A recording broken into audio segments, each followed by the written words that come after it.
تبارك الذي بيده الملك وهو على كل شيء قدير. الذي خلق الموت والحياة ليبلوكم أيكم أحسن عملا وهو العزيز الغفور. الذي خلق 7 سماوات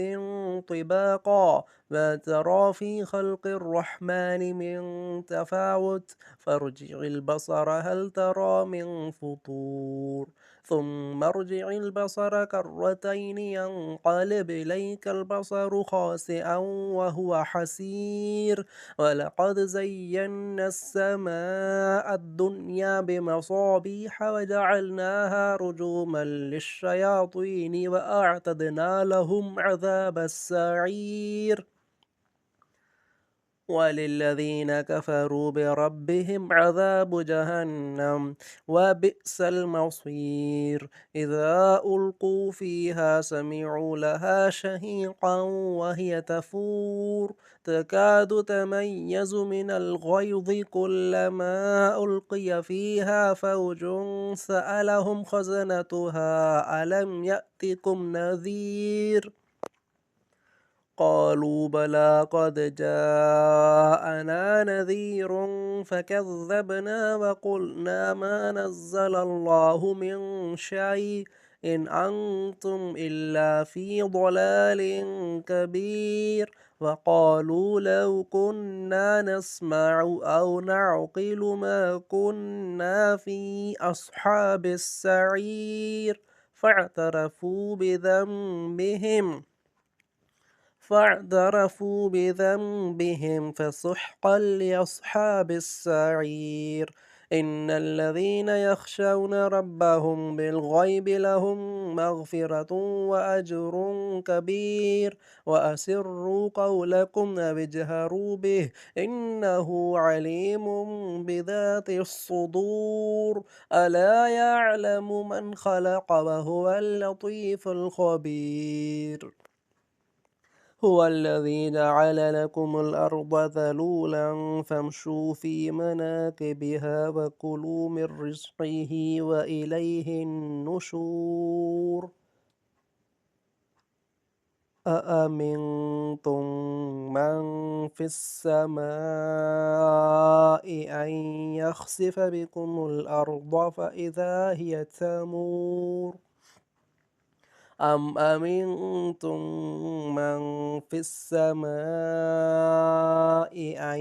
يرسل عليكم حاصبا فستعلمون كيف نذير. ولقد كذب الذين من قبلهم فكيف كان نكير. أولم يروا إلى الطير فوقهم صافات ويقبضن ما يمسكهن إلا الرحمن إنه بكل شيء بصير. أمن هذا الذي هو جند لكم ينصركم من دون الرحمن إن الكافرون إلا في غرور. أمن هذا الذي يرزقكم إن أمسك رزقه بل لجوا في عتو ونفور. أفمن يمشي مكبا على وجهه أهدى أمن يمشي سويا على صراط مستقيم.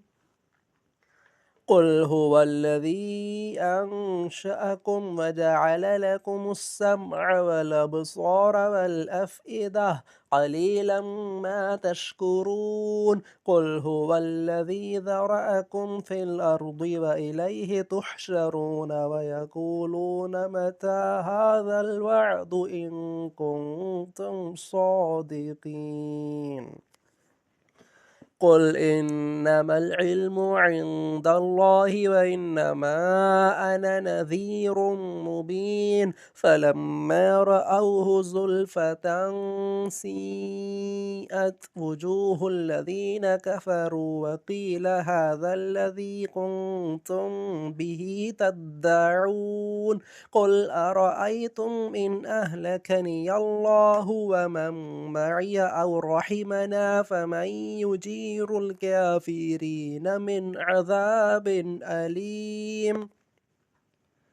قل هو الرحمن آمنا به وعليه توكلنا فستعلمون من هو في ضلال مبين. قل أرأيتم إن أصبح ماؤكم غورا فمن يأتيكم بماء معين.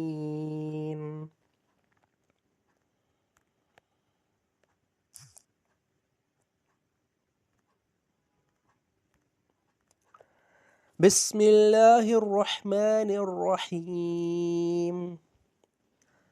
نون والقلم وما يسطرون. ما أنت بنعمة ربك بمجنون وإن لك لأجرا غير ممنون وإن لك لعلى خلق عظيم. فستبصر ويبصرون بأيكم المفتون. إن ربك هو أعلم بمن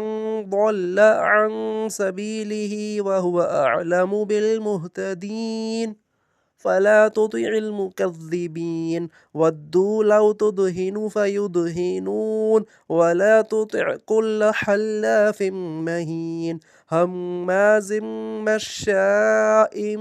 بنميم مناع للخير معتد أثيم عتل بعد ذلك زنيم أن كان ذا مال وبنين إذا تتلى عليه آياتنا قال أساطير الأولين سنسمه على الخرطوم إنا بلوناهم كما بلونا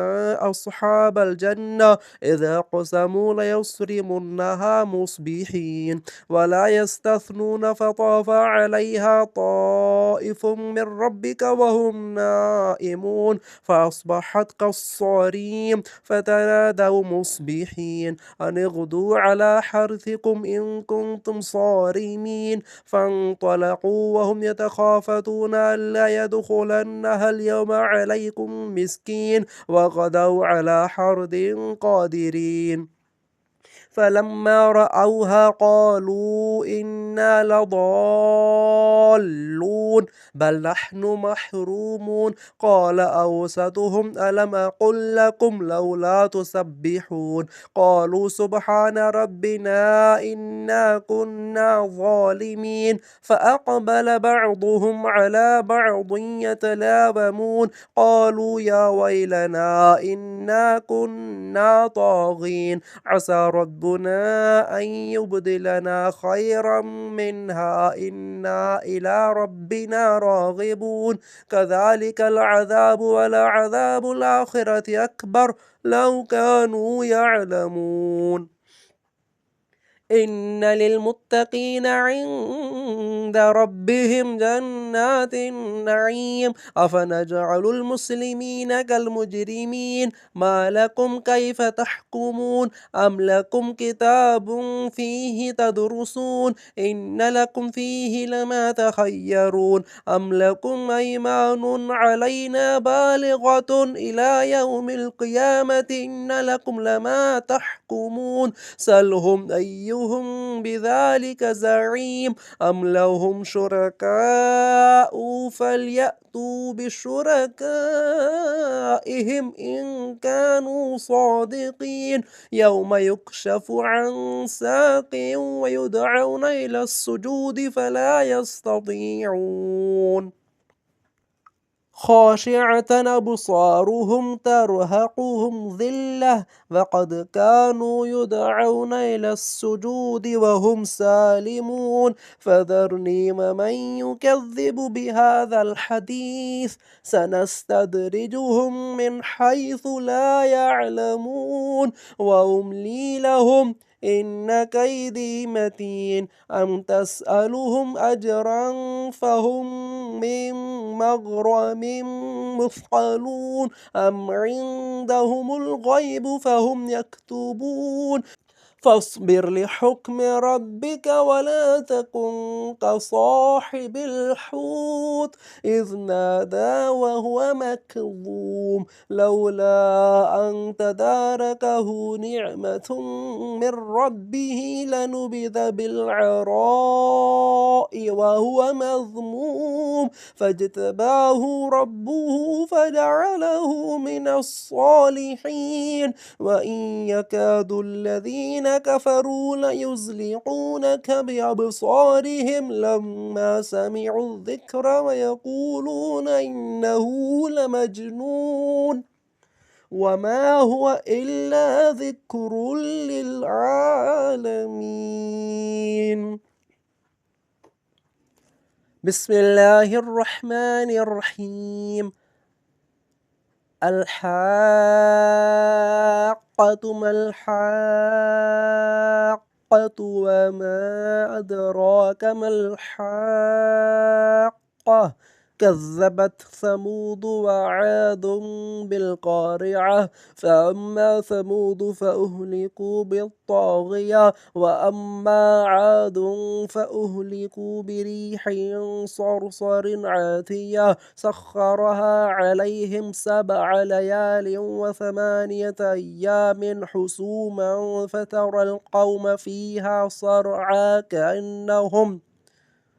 فترى القوم فيها صرعى كأنهم أعجاز نخل خاوية فهل ترى لهم من باقية وجاء فرعون ومن قبله والمؤتفكات بالخاطئة فعصوا رسول ربهم فأخذهم أخذة رابية إنا لما طغى الماء حملناكم في الجارية لنجعلها لكم تذكرة وتعيها أذن واعية فإذا نفخ في الصور نفخة واحدة وحملت الأرض والجبال فدكتا دكة واحدة فيومئذ وقعت الواقعة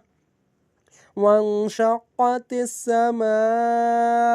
فهي يومئذ واهية والملك على أرجائها ويحمل عرش ربك فوقهم يومئذ 8 يومئذ تعرضون لا تخفى منكم خافية فأما من أوتي كتابه بيمينه فيقول هاؤم اقرءوا كتابيه إني ظننت أني ملاق حسابيه فهو في عيشة راضية في جنة عالية قطوفها دانية كلوا واشربوا هنيئا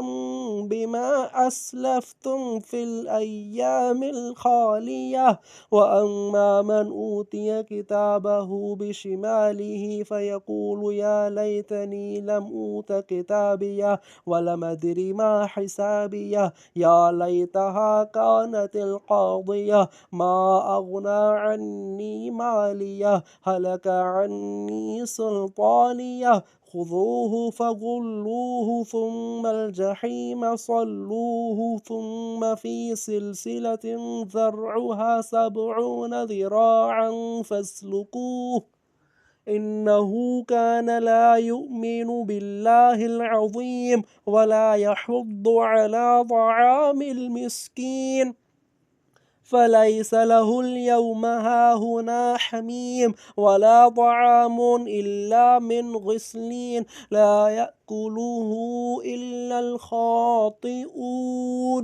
فلا أقسم بما تبصرون وما لا تبصرون إنه لقول رسول كريم وما هو بقول شاعر قليلا ما تؤمنون ولا بقول كاهن قليلا ما تذكرون تنزيل من رب العالمين ولو تقول علينا بعض الأقاويل لأخذنا منه باليمين ثم لقطعنا منه الوتين فما منكم من أحد عنه حاجزين وإنه لتذكرة للمتقين وإنا لنعلم أن منكم مكذبين وإنه لحسرة على الكافرين وإنه لحق اليقين فسبح باسم ربك العظيم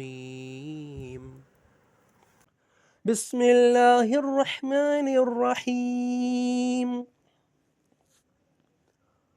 سأل سائل بعذاب واقع للكافرين ليس له دافع من الله ذي المعارج تعرج الملائكة والروح إليه في يوم كان مقداره 50,000 سنة فاصبر صبرا جميلا إنهم يرونه بعيدا ونراه قريبا يوم تكون السماء كالمهل وتكون الجبال كالعهن ولا يسأل حميم حميما يبصرونهم يود المجرم لو يفتدي من عذاب يومئذ ببنيه وصاحبته وأخيه وفصيلته التي تؤويه ومن في الأرض جميعا ثم ينجيه كلا إنها لظى نزاعة للشوى تدعو من أدبر وتولى وجمع فأوعى إن الإنسان خلق هلوعا إذا مسه الشر جزوعا وإذا مسه الخير منوعا إلا المصلين الذين هم على صلاتهم دائمون والذين في أموالهم حق معلوم للسائل والمحروم والذين يصدقون بيوم الدين والذين هم من عذاب ربهم مشفقون إن عذاب ربهم غير مأمون والذين هم لفروجهم حافظون إلا على أزواجهم أو ما ملكت أيمانهم فإنهم غير ملومين فمن ابتغى وراء ذلك فأولئك هم العادون والذين هم لأماناتهم وعهدهم راعون والذين هم بشهاداتهم قائمون والذين هم على صلاتهم يحافظون أولئك في جنات مكرمون فما للذين كفروا قبلك مهطعين عن اليمين وعن الشمال عزين أيطمع كل امرئ منهم أن يدخل جنة نعيم كلا إنا خلقناهم مما يعلمون فلا أقسم برب المشارق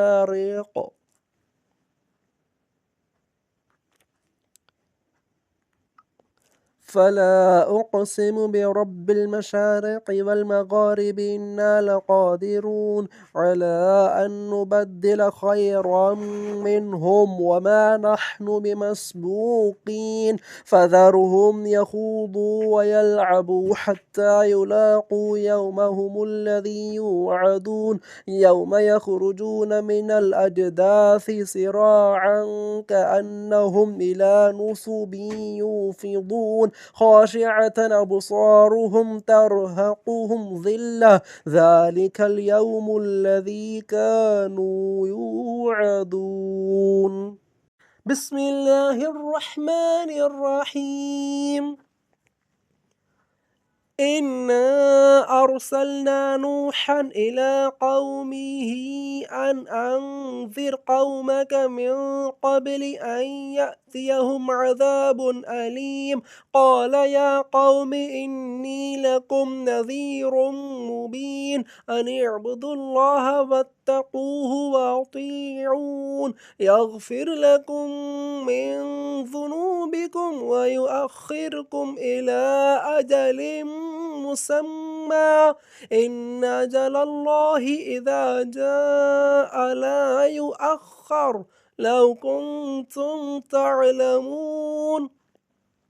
قال رب إني دعوت قومي ليلا ونهارا فلم يزدهم دعائي إلا فرارا وإني كلما دعوتهم لتغفر لهم جعلوا أصابعهم في آذانهم واستغشوا ثيابهم وأصروا واستكبروا استكبارا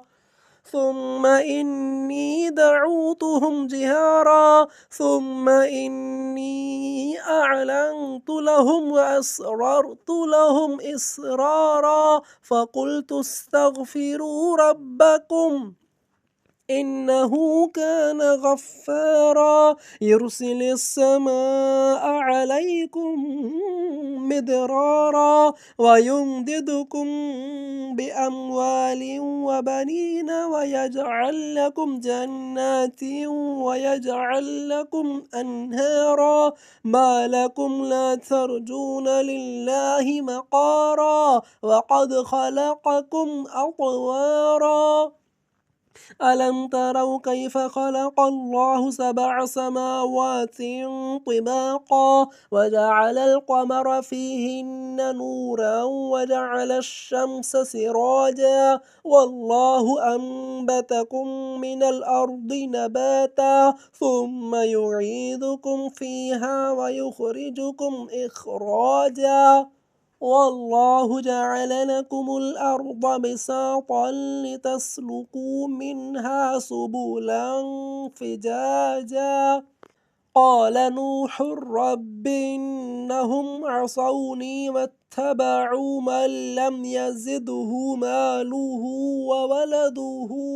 إلا خسارا ومكروا مكرا كبارا وقالوا لا تذرن آلهتكم ولا تذرن ودا ولا سواعا ولا يغوث ويعوق ونسرا وقد أضلوا كثيرا ولا تزد الظالمين إلا ضلالا مما خطيئاتهم أغرقوا فأدخلوا نارا فلم يجدوا لهم من دون الله أنصارا وقال نوح رب لا تذر على الأرض من الكافرين ديارا إنك إن تذرهم يضلوا عبادك ولا يلدوا إلا فاجرا كفارا رب اغفر لي ولوالدي ولمن دخل بيتي مؤمنا وللمؤمنين والمؤمنات ولا تزد الظالمين إلا تبارا بسم الله الرحمن الرحيم قل أوحي إلي أنه استمع نفر من الجن فقالوا إنا سمعنا قرآنا عجبا يهدي إلى الرشد فآمنا به ولن نشرك بربنا أحدا وأنه تعالى جد ربنا ما اتخذ صاحبة ولا ولدا وأنه كان يقول سفيهنا على الله الله شططا وأنا ظننا أن لن تقول الإنس والجن على الله كذبا وأنه كان رجال من الإنس يعوذون برجال من الجن فزادوهم رهقا وأنهم ظنوا كما ظننتم أن لن يبعث الله أحدا وأنا لمسنا السماء فوجدناها ملئت حرسا شديدا وشهبا وأنا كنا نقعد منها مقاعد للسمع فمن يستمع الآن يجد له شهابا رصدا وأنا لا ندري أشر أريد بمن في الأرض أم أراد بهم ربهم رشدا وأنا منا الصالحون ومنا دون ذلك كنا طرائق قددا وأنا ظننا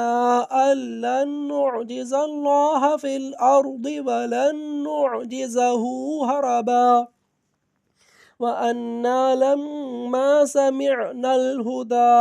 آمنا به فمن يؤمن بربه فلا يخاف بخسا ولا رهقا وأنا منا المسلمون ومنا القاسطون فمن أسلم فأولئك تحروا رشدا وأما القاسطون فكانوا لجهنم حطبا وأن لو استقاموا على الطريقة لاسقيناهم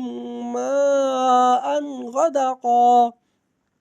لنفتنهم فيه ومن يعرض عن ذكر ربه يسلكه عذابا صعدا وأن المساجد لله فلا تدعوا مع الله أحدا وأنه لما قام عبد الله يدعوه كادوا يكونون عليه لبدا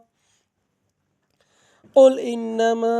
أدعو ربي ولا أشرك به أحدا قل إني لا أملك لكم ضرا ولا رشدا قل إني لن يجيرني من الله أحد ولن أجد من دونه ملتحدا إلا بلاغا من الله ورسالاته ومن يعص الله ورسوله فإن له نار جهنم خالدين فيها أبدا حتى إذا رأوا ما يوعدون فسيعلمون من أضعف ناصرا وأقل عددا قل إن أدري أقريب ما توعدون أم يجعل له ربي أمدا عالم الغيب فلا يظهر على غيبه أحدا إلا من ارتضى من رسول فإنه يسلك من بين يديه ومن خلفه رصدا ليعلم أن قد أبلغوا رسالات ربهم وأحاط بما لديهم وأحصى كل شيء عددا بسم الله الرحمن الرحيم يا أيها المزمل قم الليل إلا قليلا نصفه أو انقص منه قليلا أو زد عليه ورتل القرآن ترتيلا إنا سنلقي عليك قولا ثقيلا إن ناشئة الليل هي أشد وطئا وأقوم قيلا إن لك في النهار سبحا طويلا واذكر اسم ربك وتبتل إليه تبتيلا رب المشرق والمغرب لا إله إلا هو تتخذه وكيلا واصبر على ما يقولون واهجرهم هجرا جميلا وذرني والمكذبين أولي النعمة ومهلهم قليلا إن لدينا أنكالا وجحيما وطعاما ذا غصة وعذابا أليما يوم ترجف الأرض والجبال وكانت الجبال كثيبا مهيلا إنا أرسلنا إليكم رسولا شاهدا عليكم كما أرسلنا إلى فرعون رسولا فعصى فرعون الرسول فأخذناه أخذا وبيلا فكيف تتقون إن كفرتم يوما يجعل الولدان شيبا السماء منفطر به كان وعده مفعولا إن هذه تذكرة فمن شاء اتخذ إلى ربه سبيلا إن ربك يعلم أنك تقوم أدنى من ثلثي الليل ونصفه وثلثه وطائفة من الذين معك والله يقدر الليل والنهار علم أن لن تحصوه فتاب عليكم فاقرؤوا ما تيسر من القرآن علم أن سيكون منكم مرضى وآخرون يضربون في الأرض يبتغون من فضل الله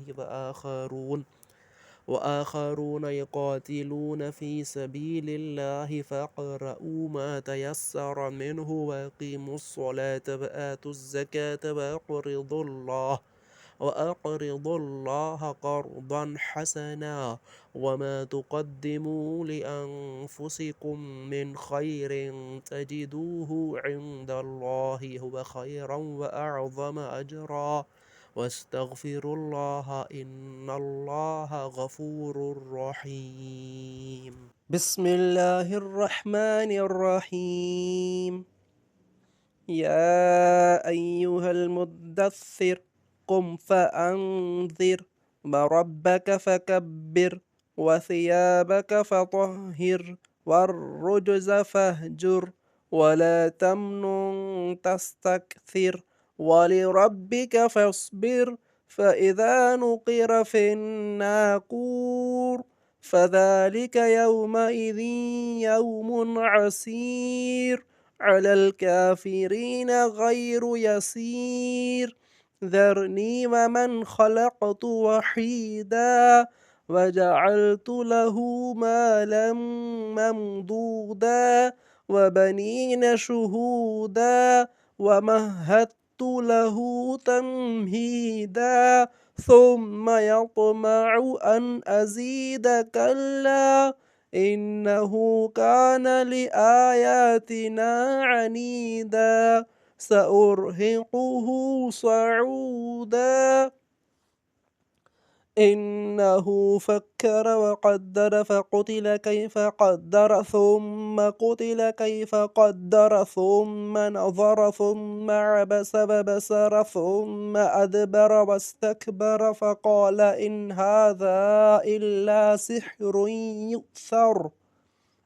إن هذا إلا قول البشر سأصليه سقر وما أدراك ما سقر لا تبقي ولا تذر لواحة للبشر عليها 19 وما جعلنا أصحاب النار إلا ملائكة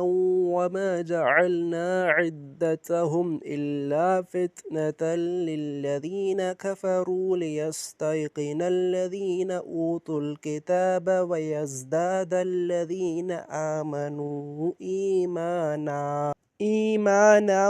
ولا يرتاب الذين أوتوا الكتاب والمؤمنون وليقول الذين في قلوبهم مرض والكافرون ماذا أراد الله بهذا مثلا كذلك يضل الله من يشاء ويهدي من يشاء وما يعلم جنود ربك إلا هو وما هي إلا ذكرى للبشر كلا والقمر والليل إذ أدبر والصبح إذا أسفر إنها لإحدى الكبر نذيرا للبشر لمن شاء منكم أن يتقدم أو يتأخر كل نفس بما كسبت رهينة إلا أصحاب اليمين في جنات يتساءلون عن المجرمين ما سلككم في سقر قالوا لم نك من المصلين ولم نك نطعم المسكين وكنا نخوض مع الخائضين وكنا نكذب بيوم الدين حتى أتانا اليقين فما تنفعهم شفاعة الشافعين فما لهم عن التذكرة معرضين كأنهم حمر مستنفرة فرت من قسورة بل يريد كل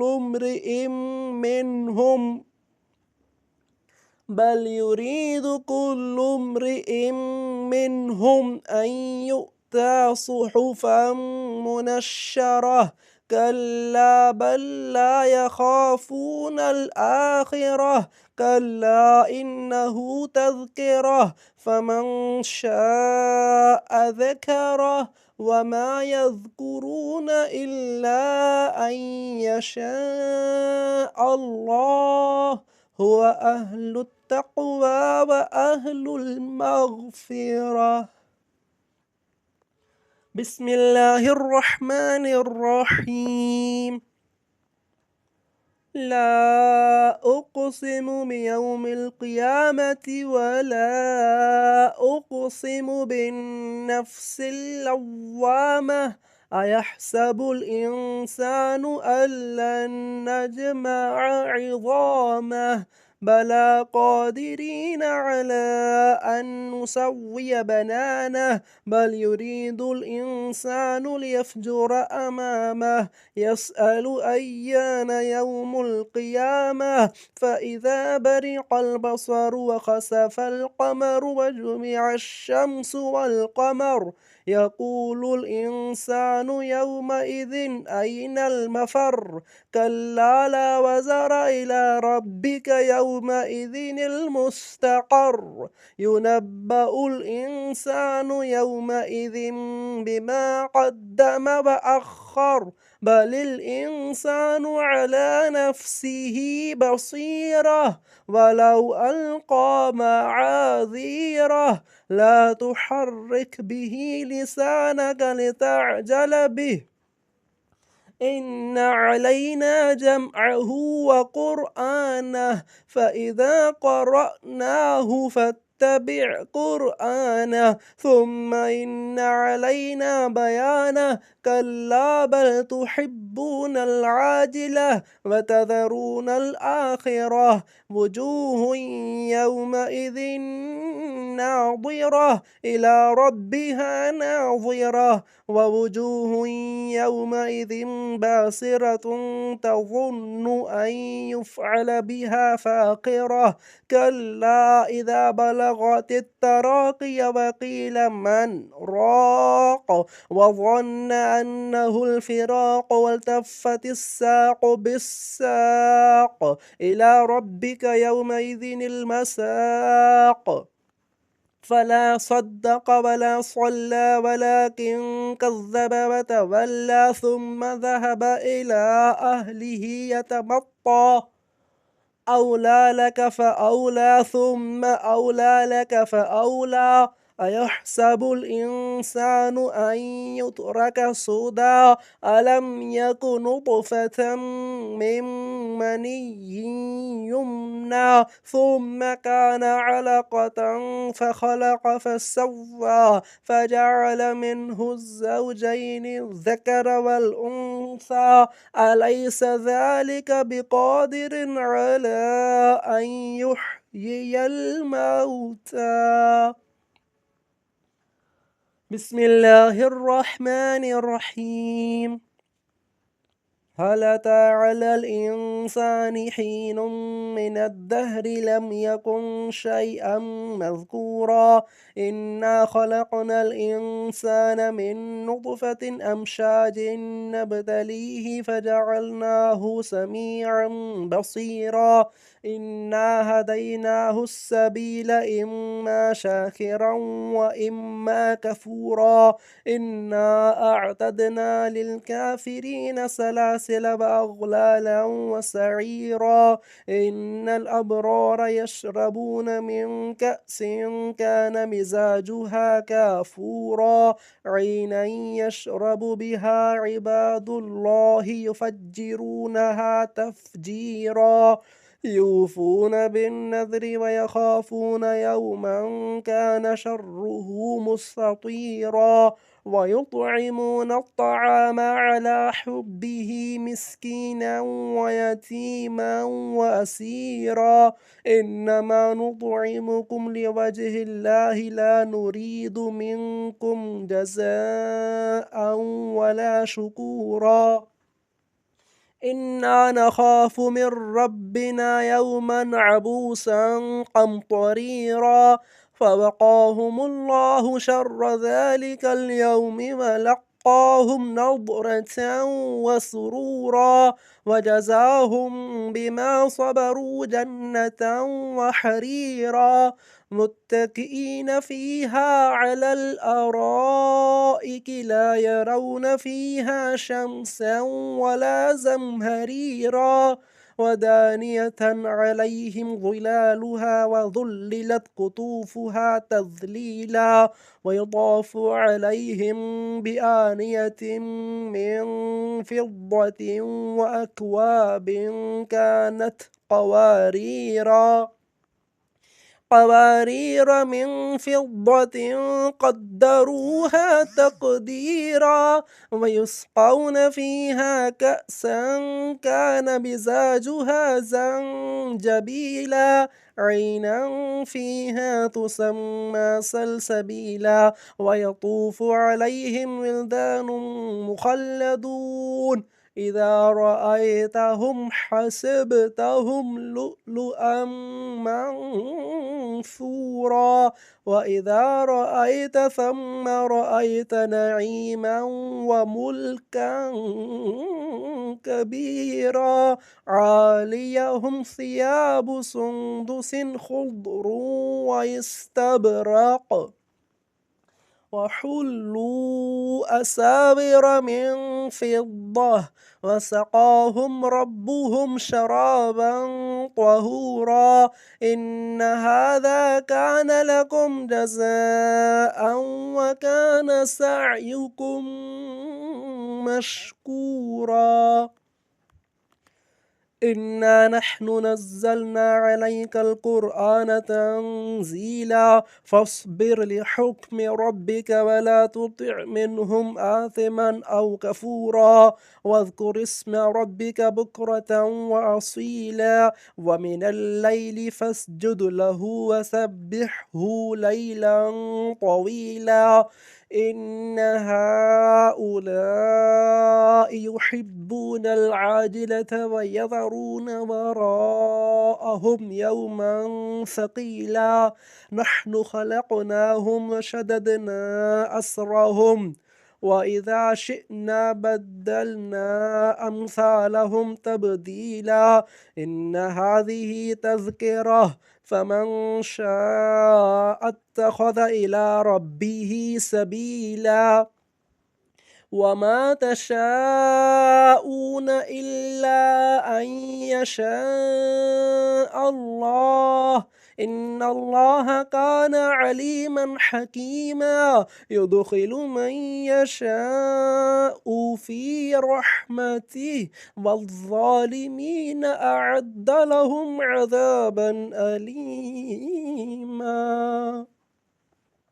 بسم الله الرحمن الرحيم. والمرسلات عرفا فالعاصفات عصفا والناشرات نشرا فالفارقات فرقا فالملقيات ذكرا عذرا أو نذرا إنما توعدون لواقع فإذا النجوم طمست وإذا السماء فرجت وإذا الجبال نصفت وإذا الرسل أقتت لأي يوم أجلت ليوم الفصل وما أدراك ما يوم الفصل ويل يومئذ للمكذبين ألم نهلك الأولين ثم نتبعهم الآخرين كذلك نفعل بالمجرمين ويل يومئذ للمكذبين ألم نخلقكم من ماء مهين ألم نخلقكم من ماء مهين فجعلناه في قرار مكين إلى قدر معلوم فقدرنا فنعم القادرون ويل يومئذ للمكذبين ألم نجعل الأرض كفاتا أحياء وأمواتا وجعلنا فيها رواسي شامخات وأسقيناكم ماء فراتا ويل يومئذ للمكذبين انطلقوا إلى ما كنتم به تكذبون انطلقوا إلى ظل ذي 3 شعب لا ظليل ولا يغني من اللهب إنها ترمي بشرر كالقصر كأنه جمالة صفر ويل يومئذ للمكذبين هذا يوم لا ينطقون ولا يؤذن لهم فيعتذرون ويل يومئذ للمكذبين هذا يوم الفصل جمعناكم والأولين فإن كان لكم كيد فكيدون ويل يومئذ للمكذبين إن المتقين في ظلال وعيون وفواكه مما يشتهون كلوا واشربوا هنيئا